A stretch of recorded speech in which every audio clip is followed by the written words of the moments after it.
आज तक रेडियो सुनता है सारा जहां।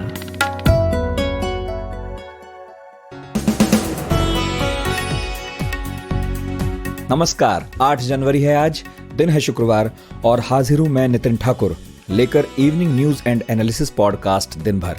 आज सबसे पहले बात करेंगे राजस्थान की राजनीति की, सचिन पायलट और अशोक गहलोत के बीच की नहीं बल्कि बीजेपी की। समझेंगे कि वसुंधरा राजे के बिन राजस्थान बीजेपी चल सकती है क्या। फिर बात करेंगे किसानों और सरकार की, बैठक हुई तो आज की बातचीत से कोई निष्कर्ष निकला या नहीं। फिर आपको अमेरिका ले चलेंगे और ट्रंप की पार्स का एनालिसिस करेंगे। खबर है कि वो खुद को माफी देने पर विचार कर रहे हैं। इस पर कानून क्या कहता है, चर्चा होगी। साथ ही बताएंगे क्या एयर पॉल्यूशन से प्रेगनेंसी पर कोई असर पड़ता है। और आखिर में मैच के हाई पॉइंट्स पर बात करेंगे और कल टीम इंडिया के सामने क्या चैलेंजेस रहेंगे उस पर भी। लेकिन पहले हेडलाइन सुनते हैं खुशबू कुमार से।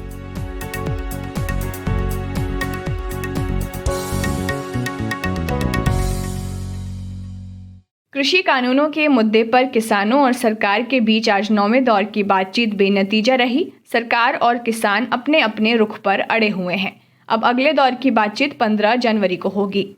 रक्षा मंत्री राजनाथ सिंह ने सैन्य बलों की कैंटीनों से car, motorcycle, washing machine, TV, fridge जैसे सामान की खरीद आसान बनाने के लिए एक ऑनलाइन पोर्टल की शुरुआत की है। सुप्रीम कोर्ट ने केंद्र सरकार को आदेश दिया है कि वो 25 जनवरी तक बलवंत सिंह राजवाना के मौत की सजा के खिलाफ दाखिल दया याचिका के संबंध में फैसला करे। राजवाना को 15 साल पहले फांसी की सजा सुनाई गई थी और वो 25 साल से जेल में हैं। असम राज्य में विधानसभा चुनावों की तैयारियों का जायजा लेने के लिए चुनाव आयोग की एक टीम 11 और 12 जनवरी के दिन असम में रहने वाली है। असम में इसी साल मार्च से अप्रैल महीने के बीच विधानसभा चुनाव होने की संभावना है।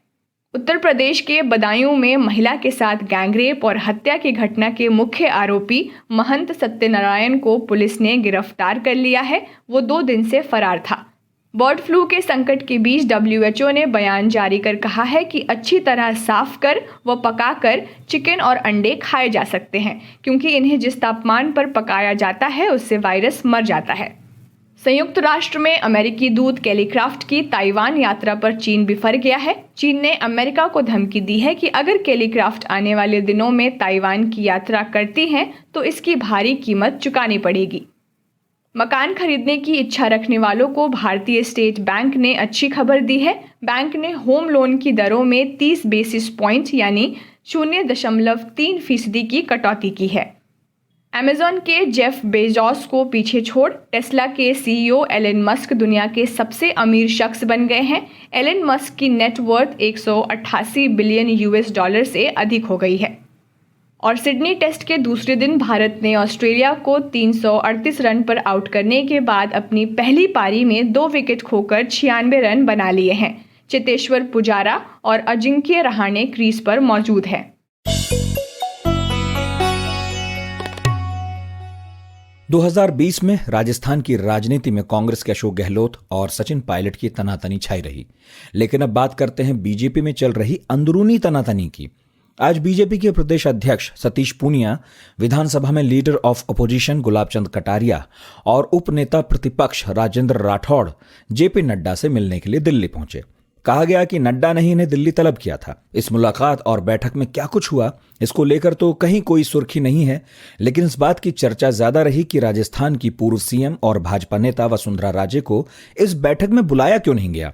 वैसे तो वसुंधरा और बीजेपी के केंद्रीय नेतृत्व के बीच मनमुटाव की खबर कोई नई बात नहीं है, इसका एक लंबा सिलसिला है।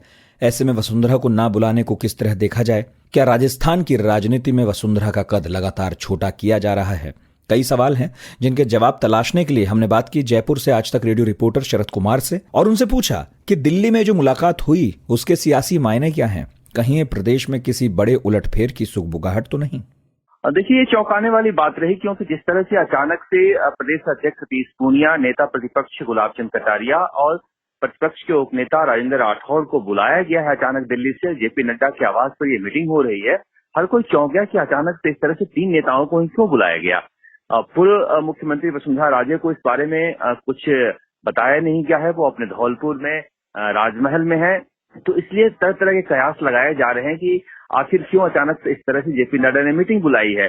हालांकि उनके तरफ से देर रात ऐसा कहा गया सतीश पूनिया की तरफ से कि 3 उपचुनाव होने हैं विधानसभा के, 90 निकायों के चुनाव हैं, उसके लिए इस तरह की बैठक बुलाई गई है। लेकिन राष्ट्रीय अध्यक्ष इस तरह से निकायों को कुल के रणनीति बनाने के लिए बैठक बुलाए, ये कोई किसी गले नहीं उतरी, इसलिए तरह तरह कयास लगाए जा रहे हैं। पिछली बार ये मीटिंग जब इन्होंने बुलाई थी जेपी नड्डा ने, तब कांग्रेस में बगावत हुई थी, इस लेकर भी तरह तरह की चर्चा चल रही है। वसुंधरा राजे का न जाने को लेकर ये साफ कहा जा रहा है कि हो सकता है कि राजस्थान में बीजेपी की राजनीति में शायद वसुंधरा राजे के अब दिन लद गए हों, इसीलिए बीजेपी के जो राष्ट्रीय अध्यक्ष हैं वो वसुंधरा राजे को अपनी स्कीम में राजस्थान में शामिल नहीं कर रहे हैं। शरद, पिछले कुछ महीनों में जो एक एंटी वसुंधरा खेमा प्रदेश में तैयार हुआ है या कहूं कि मजबूत हुआ है, उसे कैसे देखा जाए और वसुंधरा गुट का इस पर कोई रिएक्शन आया है क्या? देखिए, वसुंधरा राजे के समर्थक बांसवाड़ा में वसुंधरा समर्थक मंच नाम से एक मंच बना लिया है, उन्होंने सदस्यता अभियान शुरू कर दिया है। दूसरी तरफ पूर्व मंत्री हैं प्रतापगढ़ के से पूर्व एमएलए हैं नंदलाल मीणा, उन्होंने सीधे सीधे बगावत कर दी और कहा है कि वसुंधरा राजे को लाया जाए। वर्तमान जो नेतृत्व है बीजेपी का वो सक्षम नहीं है, तो एक तरह से जिस तरह से बीजेपी में पहली बार कोई मंच बनाकर सदस्यता अभियान चलाया जाए, अपने आप में चौंकाने वाली बात है। इससे पहले जब पहली बार वसुंधरा राजे मुख्यमंत्री बनी थी, जो चंद्रराज सिंह नाम के एक नेता थे, उन्होंने वसु मित्र परिषद वसुंधरा फ्रेंड्स क्लब बनाया था, जिसके लिए उन्हें पार्टी से निकाल दिया गया था। उसके बावजूद इस तरह से ये आधी बात सामने आई है कि इस तरह से एक मंच बना है जिसकी सदस्यता अभियान चलाई जा रही है, तो निश्चित रूप से वसुंधरा राजे का जो खेमा है वो मुखर होने लगा है। वसुंधरा राजे चुप बैठने वाली नहीं है। जिस तरह से उन्हें प्रधानमंत्री नरेंद्र मोदी का मुकाबला किया है मुख्यमंत्री रहते हुए, और उसके बाद भी वो झुकी नहीं है, उसे देखकर कहा जा सकता है कि वसुंधरा राजे को नजरअंदाज किया जाता है तो वो पलटवार करेंगी। अब वसुंधरा खेमा जो है बिल्कुल एकजुट हो रखा है, गुलाब चंद कटारिया हो या सतीश पूनिया हो, गजेंद्र सिंह शेखावत हो, राजेंद्र राठौड़ हो, सब एकजुट हो रखे हैं और शायद बीजेपी के जो राष्ट्रीय नेतृत्व है उसके तरफ से इशारा हो, तभी ये सब हो रहा है। शरद, एक चीज और है, वसुंधरा का सूबे की राजनीति में जो दबदबा है, जो उनकी पैठ है, वो तो जग जाहिर है। विधायकों के ठीक ठाक नंबर्स हैं उनके पक्ष में। ऐसे में वसुंधरा को इग्नोर करके आज की डेट में राजस्थान भाजपा चल पाएगी? देखिए, बीजेपी के बारे में आपको बता दूं मैं कि चाहे येदियुरप्पा हो, कल्याण सिंह हो, उमा भारती हो, बघेला हो, बीजेपी कैडर बेस्ड पार्टी है। बीजेपी से कोई निकल कर कोई बहुत बड़ा कद का नहीं अपने आप को स्थापित कर पाया। बलराज मधोक भी इसके उदाहरण है, जनसंघ के संस्थापक। तो ये कहना कि वसुंधरा राजे का कद बहुत बड़ा है, वसुंधरा राजे बीजेपी में कुछ कर पाएंगी, मुझे लगता नहीं है कि इतिहास में जितनी घटनाएं रही है वो वसुंधरा राजे के पक्ष में नहीं है। तो वसुंधरा राजे भी दिल्ली में तब आई थी जब भैरव सिंह शेखावत को शिफ्ट किया गया था उपराष्ट्रपति बनाकर दिल्ली में। तो इस तरह से बीजेपी नेताओं को लेकर स्थापित करती है। ऐसे में कोई नया काम नहीं हो रहा है। अगर वसुंधरा राजे को हटाकर कोई नया नेता स्थापित करना चाहती है तो, और वसुंधरा राजे भले ही 2 बार की मुख्यमंत्री रही हों, लेकिन बीजेपी में जिस तरह से कैडर बेस्ड पार्टी है, आरएसएस जिस तरह से पृष्ठभूमि में रहकर काम करता है, उसे देखते मुझे लगता नहीं कि वसुंधरा राजे तमाम अपने समर्थन के बावजूद इतनी दमदार हैं कि वो बीजेपी को झुका सकें या बीजेपी को हरा सकें, ऐसा लगता नहीं है।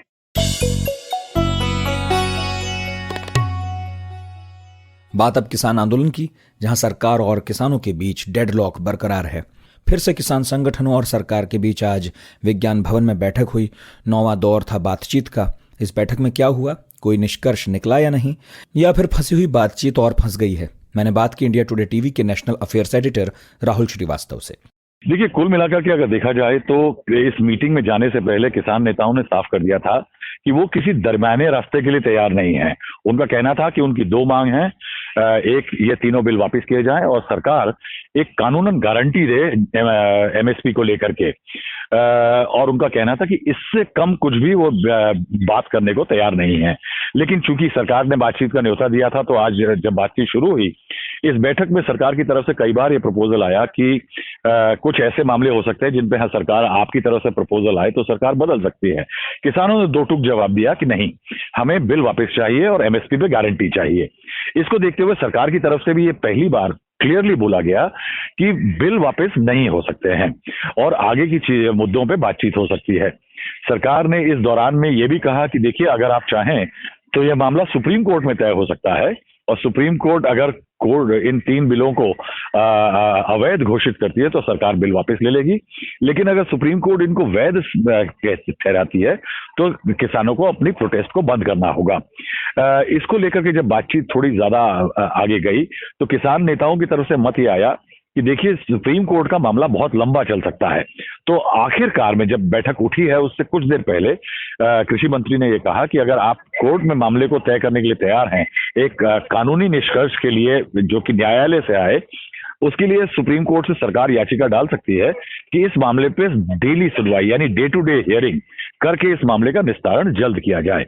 लेकिन किसान नेताओं को इसको लेकर के अभी भी आशंकित है और उन्होंने इस बात पे हामी नहीं भरी है।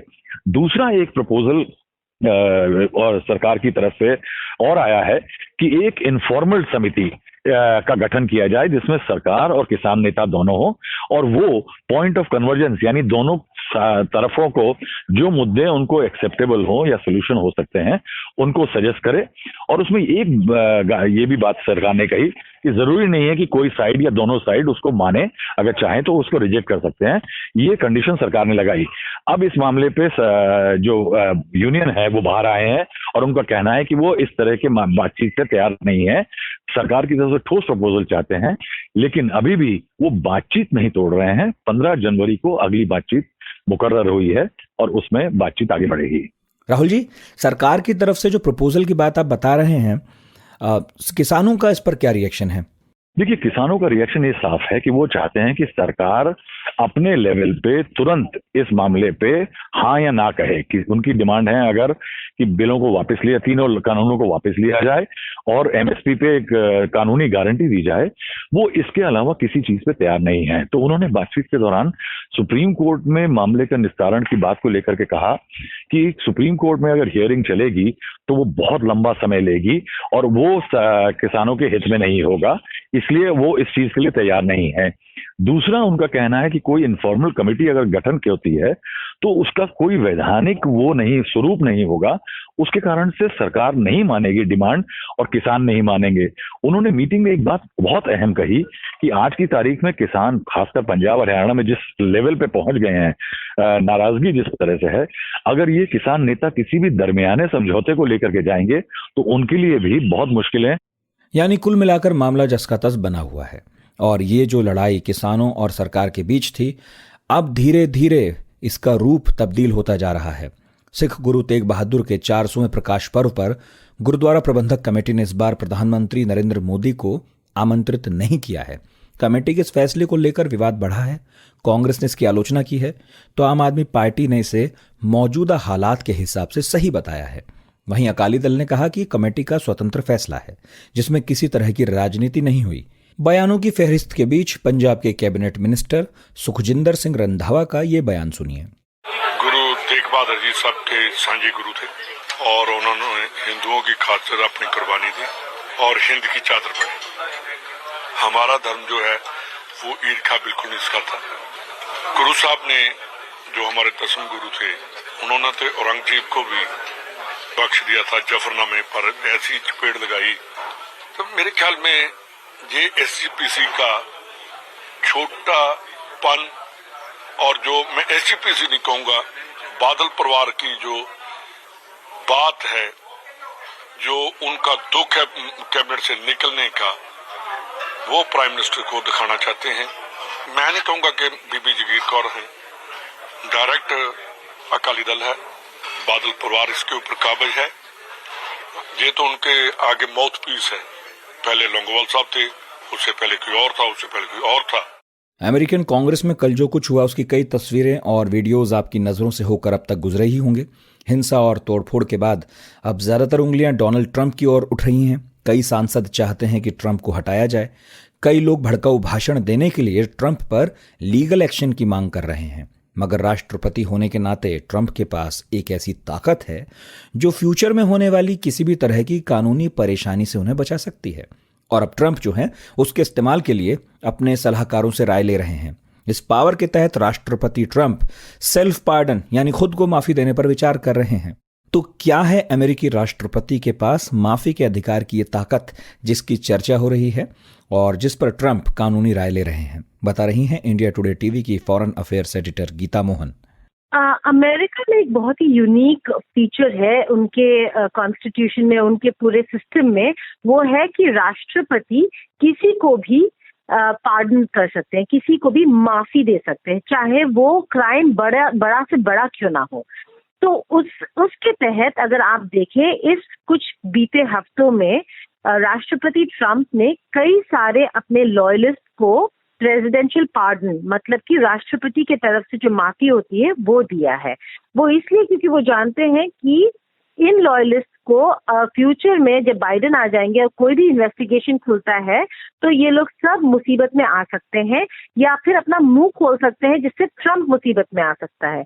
तो अगर इनको माफी दे दिया जाए इस पूरे 4 साल के काल में जो भी उन्होंने किया है उस पर, तो उन्हें कुछ बोलने की जरूरत ही नहीं पड़ेगी अगर कोई इन्वेस्टिगेशन खुलता है। इसी के तहत ऐसा एक प्रोविजन है कि ट्रंप अपने आप को भी माफी दे सकते हैं, जिसके बारे में उन्होंने बहुत ही विस्तार से 2018 में बात की। उसके बारे में वो उनका ये मानना है ये, और वो ये सोचते हैं कि वो अपने आप को भी अपने कार्यकाल में जो भी उन्होंने किया है उसमें माफी दे सकते हैं। म्यूलर इन्वेस्टिगेशन के दौरान जब ऐसा लग रहा था कि कहीं ना कहीं ट्रंप फंस सकते हैं, तब उन्होंने ये बात छेड़ी और कहा कि मुझे पूरा हक है कि मैं अपने आप को माफी दूं, लेकिन ऐसा मैंने कुछ गलत किया ही नहीं जिस वजह से मुझे ये पावर का इस्तेमाल करना पड़े। लेकिन अब ऐसा नजर आ रहा है और ऐसा लग रहा है जो कैपिटल हिल में हुआ या जो कैंपेन के दौरान इनके कॉल्स पकड़े गए, इनके कॉल्स लीक हो गए, उस सब के चलते वो अपने सलाहकारों से फिर से सलाह ले रहे हैं कि क्या वो ये पावर इस्तेमाल कर सकते हैं या नहीं।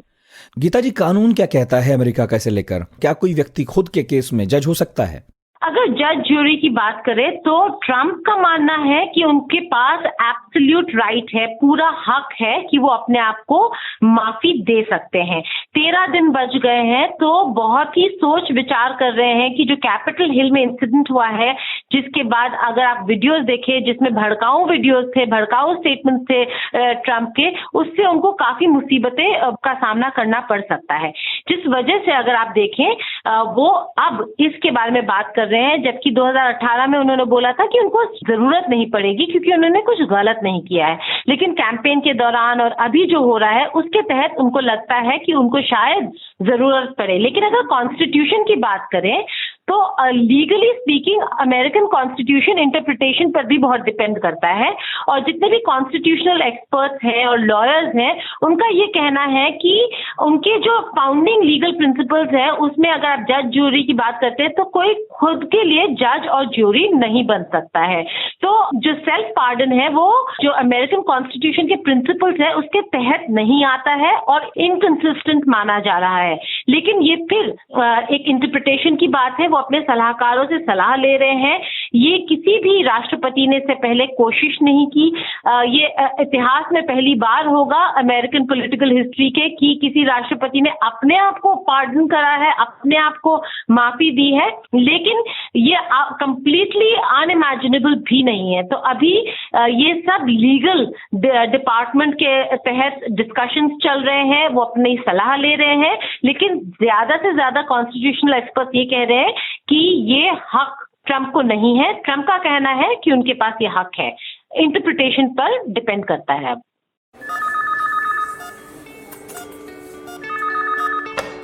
Hello doctor. हेलो डॉक्टर आज तक रेडियो की एक खास सीरीज है जिसमें हम आपकी सेहत से जुड़े टॉपिक्स पर काम की जानकारी आप तक पहुंचाते हैं स्पेशलिस्ट डॉक्टरों से बात करके।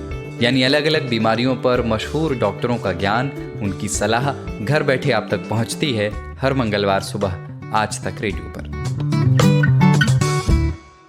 अब एक रिपोर्ट की बात करते हैं। The Lancet planetary health journal, इसकी एक स्टडी में पाया गया कि साउथ एशिया में एयर पॉल्यूशन महिलाओं में गर्भपात यानी प्रेगनेंसी लॉस का बड़ा कारण बन रहा है। अब सोचिए कि हवा की खराब क्वालिटी से प्रेग्नेंट महिलाओं पर असर पड़ता है।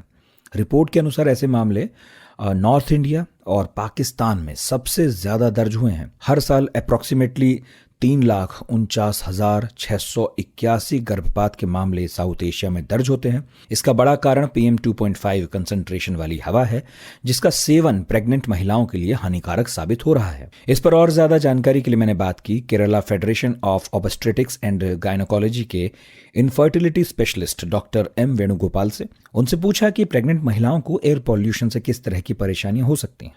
देखिए, अभी कई सालों से हमको ये पता है कि ये जो एयर पोल्यूशन या वायु प्रदूषण जो है, इसका प्रभाव जो है वो गर्भावस्था में ये महिला में भी होती है, माँ में भी होती है, और वो जो गर्भस्थ शिशु है दोनों को भी इसका प्रभाव पड़ता है। तो हम देखते हैं कि जो है ये वायु प्रदूषण के कारण तो कम वजन वाले बच्चों का जन्म देना, यानी कि ये लो बर्थ वेट, ये कम वजन वाले बच्चों का जन्म देना, ये एक सबसे बड़ा इसका प्रॉब्लम है। और दूसरा ये प्रॉब्लम है कि ये गर्भ में जो बच्चा पल रहा है उसके इसके ग्रोथ में कमी होना, यानी कि ग्रोथ सही नहीं हो पाती है, और इसके कारण ये इंट्रायूट्राइन ग्रोथ रिटार्डेशन और लो बर्थ वेट के जो बच्चे हैं इनका डिलीवरी होना, ये सबसे बड़ा प्रॉब्लम है।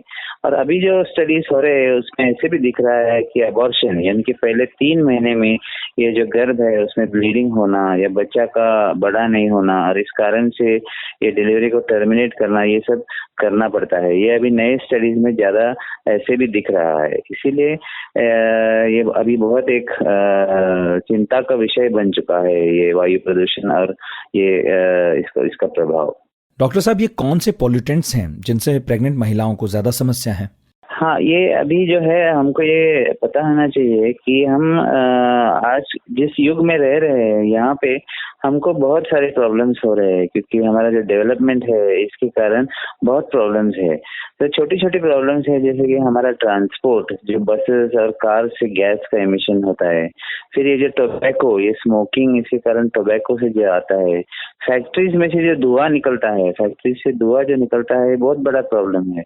ऐसे ही घर में अभी हम देखते हैं तो हमारे घर में भी कार का जो एग्जॉस्ट है उसमें से धुआं निकलता है, फिर ये वाटर हीटर्स जो है उसमें से निकलता है। तो कई ऐसी जगहों से जो एमिशन, ये सब एयर पोल्यूशन या वायु प्रदूषण को कंट्रीब्यूट करती है। इसमें से गैसेस जो निकलते हैं उसमें से कार्बन मोनोऑक्साइड है, ओजोन है, ये हाइड्रोकार्बन्स है, मीथेन गैस है, सब मिलके इनका सबके मिला जुला हुआ इफेक्ट रहता है। कोई एक ऐसा गैस नहीं है या कोई एक ऐसा कारण नहीं है, सबका मिला हुआ इफेक्ट इसके ऊपर सबसे ज्यादा बनता है। अच्छा, एयर पॉल्यूशन का फर्टिलिटी पर क्या असर है? नहीं, ये डेफिनेटली ऐसे भी देखा गया है कि दोनों हस्बैंड पे और वाइफ पे, यानी पुरुष पे भी और महिला पे भी इसका इफेक्ट दिखता है। ये पुरुष में जो है, जो बीज का उत्पादन है या प्रोडक्शन है, स्पर्म प्रोडक्शन है, उसमें भी कमी दिखता है, और लेडीज में जो है वो अंड का, यानी कि ओव्यूलेशन या ये उसमें भी कमी दिखता है। तो दोनों पुरुष और महिला दोनों को भी ये इसमें इसका असर पड़ता है ये वायु प्रदूषण का। इसी कारण फर्टिलिटी रेट्स, जो पोल्यूशन वाले एरियाज हैं वहाँ फर्टिलिटी रेट्स कम दिखते हैं। और अब आखिर में बात क्रिकेट की। सिडनी में भारत और ऑस्ट्रेलिया के बीच खेली जा रही टेस्ट सीरीज का तीसरा मैच चल रहा है। आज दूसरे दिन का खेल खत्म होने तक भारत ने 2 विकेट के नुकसान पर 96 रन बना लिए हैं। चेतेश्वर पुजारा 53 गेंदों में 9 और अजिंक्य रहाणे 40 गेंदों में 5 रन बनाकर क्रीज पर हैं। इससे पहले ऑस्ट्रेलिया ने टॉस जीता, पहले बैटिंग की, 338 रन बनाए। इस लिहाज से मेजबान टीम को अब भी 242 रनों की बढ़त हासिल है। तो क्या खास रहा आज के खेल में? कल टीम इंडिया के सामने क्या चैलेंजेस होंगे? इन्हीं सब मसलों पर आज तक रेडियो के हमारे साथी हैं कुमार केशव। उन्होंने बात की स्पोर्ट्स कॉरेस्पॉन्डेंट मोहम्मद इकबाल से, तो सुनते हैं उनकी बातचीत। सिडनी टेस्ट का पहला सेशन बारिश की भेंट चढ़ने के बाद 5 सेशन का खेल हो चुका है, और दूसरे दिन के खेल पर चर्चा करने के लिए हम हाजिर हैं और हमारे साथ मौजूद हैं मोहम्मद इकबाल। स्वागत है आपका। धन्यवाद कुमार केशव। तो इकबाल, किसके नाम रहा आज का दिन? किस टीम का परफॉर्मेंस जो रहा वो बेहतर रहा? नहीं, डेफिनेटली आज भारतीय टीम के नाम ये दिन रहा है, क्योंकि जिस तरीके से पहले दिन ऑस्ट्रेलिया जिस पोजीशन पे था वहां से ऐसा लग रहा था कि शायद ऑस्ट्रेलिया एक बड़े स्कोर की तरफ चला जाएगा, बहुत मुश्किल होगा ऑस्ट्रेलिया को रोकना। क्योंकि स्टीवन स्मिथ और लाबुशेन दोनों ही बहुत कॉन्फिडेंट नजर आ रहे थे जब पहला दिन स्टंप्स हुआ था। लेकिन दूसरे दिन भारतीय गेंदबाजों ने बहुत जबरदस्त गेंदबाजी की। बेशक स्टीवन स्मिथ और लाबुशेन दोनों ने अच्छी बल्लेबाजी की, लेकिन इसके बाद के बल्लेबाजों का जिस तरीके से सफाया किया भारतीय गेंदबाजों ने, वाकई काबिल तारीफ है। और फिर इसके बाद अभी करंट सिनेरियो जो है उस पर भी मैं कहूंगा कि भारतीय टीम को एक ठीक ठाक अच्छी शुरुआत मिल चुकी है इस मैच में। स्टीव स्मिथ से शुरू करते हैं। स्मिथ ने साल के पहले ही टेस्ट मैच में शतक जड़ दिया है और उनका ये जो शतक है वो 8 टेस्ट मैच और 490 दिन बाद आया है। और एक बात और जो है गौर करने वाली वो ये है कि इस सीरीज में ऑस्ट्रेलिया की ओर से पहला शतक लगा है। कैसे देखते हैं आप, क्या रिकॉर्ड बनाए हैं स्मिथ ने? नहीं, स्मिथ ने बहुत अच्छी बल्लेबाजी की है और जिस तरीके से उन्होंने स्ट्रगल किया था पहले 2 टेस्ट मैचेस में, ऐसा उनके ऊपर दबाव भी बन रहा था क्योंकि ऑस्ट्रेलिया के इतने बड़े खिलाड़ी हैं वो। और जाहिर सी बात है कि इतने बड़े खिलाड़ी को इतनी देर तक नाकामयाब रहना, बहुत सारी परेशानियां खुद के लिए भी खड़ी होती हैं और बाहर जो फैंस हैं वो भी काफी परेशान हो जाते हैं। तो डेफिनेटली स्टीवन स्मिथ की एक बहुत जबरदस्त बल्लेबाजी हुई है और उसकी झलक उन्होंने पहले दिन दिखा दी थी कि पहले 2 टेस्ट मैचेस में जो हुआ सो हुआ, लेकिन यहाँ आपको एक अलग स्टीवन स्मिथ दिखाई देगा और वैसा ही हुआ। बहुत परेशान किया उन्होंने भारतीय गेंदबाजों को। और जिस रिकॉर्ड की आप बात कर रहे हैं वो सर डॉन ब्रैडमैन के बाद सबसे तेज 27 टेस्ट शतक लगाने वाले बल्लेबाज बन गए हैं। Virat Kohli, Sachin Tendulkar, Ricky Ponting, Brian Lara जैसे दिग्गजों को उन्होंने पीछे छोड़ते हुए ये रिकॉर्ड अपने नाम किया है। तो डेफिनेटली काफी बेहतर बल्लेबाजी आज रही है उनकी। और जिस तरीके से स्टीवन स्मिथ के ऊपर बैन लगा था, जाहिर सी बात है कि वो जो वक्फा आपने बताया है वो तो खैर जाना ही था, लेकिन आने के बाद भी, बैन के बाद से लौटने के बाद भी उनका जो फॉर्म है उस तरह नजर नहीं आ रहा था। लेकिन अब जो है ऐसा लग रहा है कि स्टीवन स्मिथ अपने पुराने लय में वापस आ गए हैं। आपने कल भी कहा था कि स्टीव स्मिथ इस बार पुराने लय में लौटते दिख रहे हैं। वो स्मिथ को आउट करने वाले रविंद्र जडेजा पर आते हैं। क्या शानदार थ्रो उन्होंने किया था और स्मिथ रन आउट हो गए अंतिम विकेट के तौर पे। और इससे पहले जब ऑस्ट्रेलिया बड़ी बढ़त की ओर बढ़ता दिख रहा था तो रविंद्र जडेजा ने एक के बाद एक 4 ऑस्ट्रेलियाई बल्लेबाजों को पवेलियन का रास्ता दिखाया। पिछले मैच में हमने बल्लेबाज जडेजा का जौहर देखा था और इस बार जडेजा ने बतौर गेंदबाज भी अपनी उपयोगिता साबित की है। तो क्या आने वाले दिनों में और जो ऑलराउंडर होंगे, हार्दिक पांड्या होंगे या अश्विन को भी कड़ी टक्कर मिलने वाली है? देखिए, रविंद्र जडेजा बहुत ही अच्छे ऑलराउंडर हैं और जिस तरीके से उन्होंने पिछले कुछ समय में अपनी बैटिंग के ऊपर और बॉलिंग के ऊपर दोनों को ऊपर उठाया है, वाकई ये भारत के लिए एक असेट हैं। ये एक जबरदस्त बैलेंस लेकर के आते हैं टीम के अंदर रविंद्र जडेजा।